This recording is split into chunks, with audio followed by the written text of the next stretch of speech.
Hi friends, present Airtel ఎక్స్ట్రీమ్లో 2 hours 20 minutes run టైమ్తో streaming అవుతున్న మూవీ O2.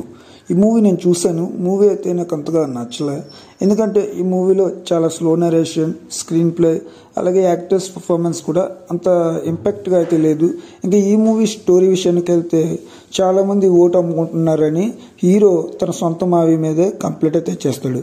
ఆ తర్వాత ఏం జరిగింది, హీరో ఓటు వాల్యూ గురించి అందరికీ తెలియజేసాడా లేదా, ఒక సమర్థవంతమైన నాయకుడిని ఏ విధంగా ఎన్నుకోవాలి అన్నది చెప్పాడా లేదా అన్నదే మూవీ యొక్క మెయిన్ పాయింట్. ఇంకా ఈ మూవీలో ప్లస్ పాయింట్స్ గురించి మాట్లాడుకున్నట్లయితే గోగరాజు రమణ గారి యాక్టింగ్ అయితే చాలా బాగుంది.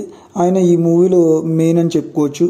అలాగే అక్కడక్కడ వచ్చే కొన్ని సీన్స్ అయితే పర్లేదు. ఎలక్షన్ పరంగా చూసుకున్నట్లయితే మంచిగానే ఉంది. అంటే మనకి కొన్ని రోజుల్లో ఎలక్షన్స్ రాబోతున్నాయి కదా, ఎలక్షన్స్లో ఏ విధంగా జరుగుతాయి అండ్ నోటికి ఓటు ఎలాగ అమ్ముకుంటారు, ఇవన్నీ కూడా చాలా క్లారిటీగా క్లియర్ కట్గా అయితే చూపించారు. ఇంకా మైనస్ పాయింట్స్ విషయానికి వెళ్తే స్లో నరేషన్, స్క్రీన్ ప్లే ఇవైతే అంతగా నచ్చలేదు. అలాగే యాక్టర్స్ పర్ఫార్మెన్స్ విషయానికి వస్తే అది కూడా అంతగా బాగాలేదు.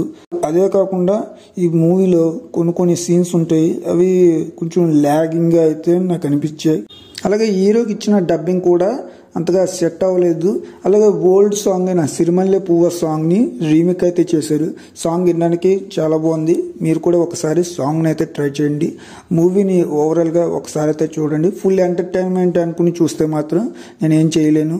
మీరు నార్మల్ రాజకీయం గురించి తెలుసుకోవాలి అన్నా, ఎలక్షన్స్ గురించి తెలుసుకోవాలి అన్నా ఖచ్చితంగా ఒకసారి ఈ మూవీని అయితే ట్రై చేయండి. మూవీ అయితే ఓవరాల్గా పర్లేదు, వన్ టైం చూడొచ్చు. ఎయిర్టెల్ ఎక్స్ట్రీమ్లో తెలుగు ఆడియోలో అవైలబుల్గా అయితే ఉంది. ఈ మూవీని ఫ్యామిలీతో చూడొచ్చు అంటే చూడొచ్చు, ఎటువంటి అడల్ట్ కంటెంట్ అయితే లేదు. ఈ మూవీకి నేను 5కి 2.3 రేటింగ్ అయితే ఇస్తా. ఇది నా ఒపీనియన్ మాత్రమే. సో మీరు మూవీ చూస్తుంటే మీకు ఎలా అనిపించిందో కామెంట్లో తెలియచేయండి. మరి నా ఎక్స్పీరియన్స్ నచ్చితే like and share, please subscribe. Thank you.